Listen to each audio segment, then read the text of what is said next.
एक बार श्री नारद जी हिमालय पर्वत पर गए और बड़ी ही सुंदर गुफा को देखे। बड़ी ही पवित्र नदी बह रही थी, बड़ा ही सुंदर मनोहर दृश्य था। तो नारद जी के मन में विचार आया कि क्यों न यहाँ पे कुछ देर ठहर के भगवान के नाम का कीर्तन किया जाए, भगवान के नाम का उच्चारण किया जाए। परंतु नारद जी को शाप मिला था कि वह एक जगह ज्यादा देर तक बैठ सकते नहीं हैं। परंतु जब नारद जी के मन में यह विचार आया कि मैं यहाँ पे कुछ देर तक ठहरूं और भगवान का भजन करूं, और भजन में वह इतने लीन हो गए कि उन्हें समय का पता ही नहीं चला। तो भगवान सोचे नारद जी को तो श्राप है, वह एक जगह अधिक देर तक बैठ सकते नहीं हैं, और यदि उनके भजन में बाधक पहुंचेगी तो उनको कष्ट होगा। इसलिए भगवान क्या किए, सुमिरत हरि श्राप गति बाधी, सुमिरत हरि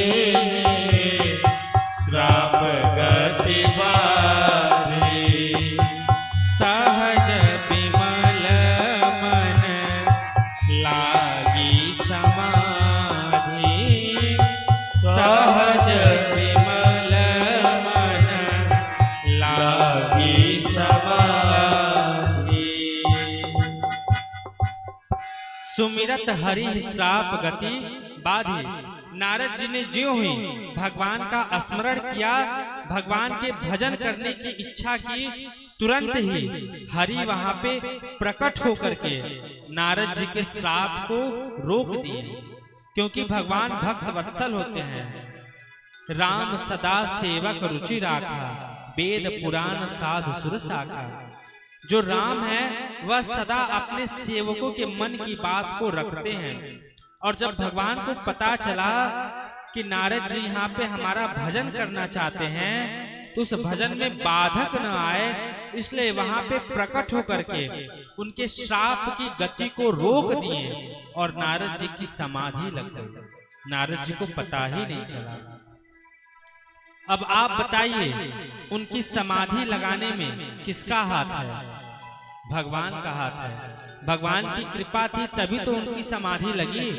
यदि भगवान श्राप की गति को नहीं रोकते तो नारद जी एक घड़ी के बाद ही उठ जाते, क्योंकि श्राप के कारण वह अधिक देर तक वहां पे बैठ नहीं सकते थे।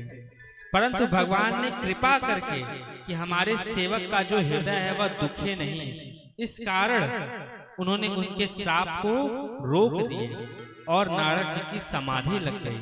और जब यह बात इंद्र को पता चली तो इंद्र को भय हो गया कि कहीं समाधि के द्वारा, तपस्या के द्वारा हमारे ये इंद्र सिंहासन को छीन ले।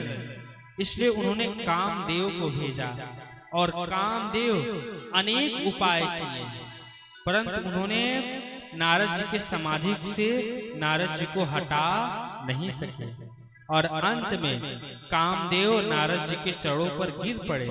तब नारद जी आंख खोले और कामदेव नारद जी की सराहना किए कि हे मुनि, आप धन्य हैं, हमारे बाण से आज तक कोई नहीं बचा, परंतु आप धन्य हैं कि आप पर हमारे बाण का कोई असर नहीं हुआ और आपकी समाधि को मैं तोड़ नहीं सका।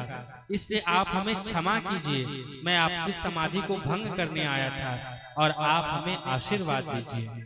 और फिर नारद जी कामदेव को विदा किया।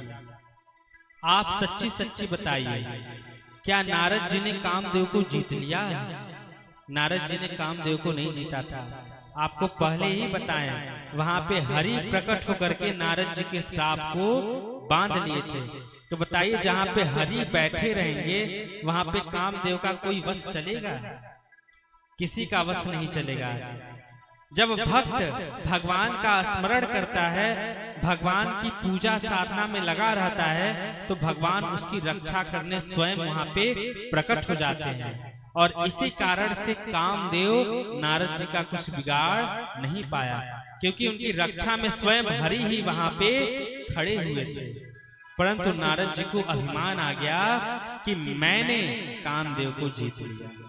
यहीं पे भक्त का पतन हो जाता है कि जब उसके अंदर ये अभिमान आता है कि मैंने किया, मैंने ऐसा बोला, मैंने आपको ज्ञान दिया, ये जब बात आ जाती है तो भक्त का वहीं पे पतन हो जाता है। हमें क्या कहना है कि हम तो यंत्र हैं और भगवान यंत्री हैं। जैसे ये एक यंत्र है और इसको चलाने वाले कोई और है, वो इसको चला रहे हैं, वैसे ये शरीर भी यंत्र है और इसको चलाने वाले यंत्री हमारे श्री राम हैं। वह इस शरीर से जो कराएंगे वो होगा, इसमें हमारा कोई अपना बल नहीं है। यदि हम पूजा कर रहे हैं, भगवान के नाम का जप कर रहे हैं, तो भी भगवान की कृपा से ही कर रहे हैं, वो ही करा रहे हैं तो हम कर रहे हैं, वरना हमारे अंदर ऐसी सामर्थ्य नहीं है कि हम कुछ बोल सकें।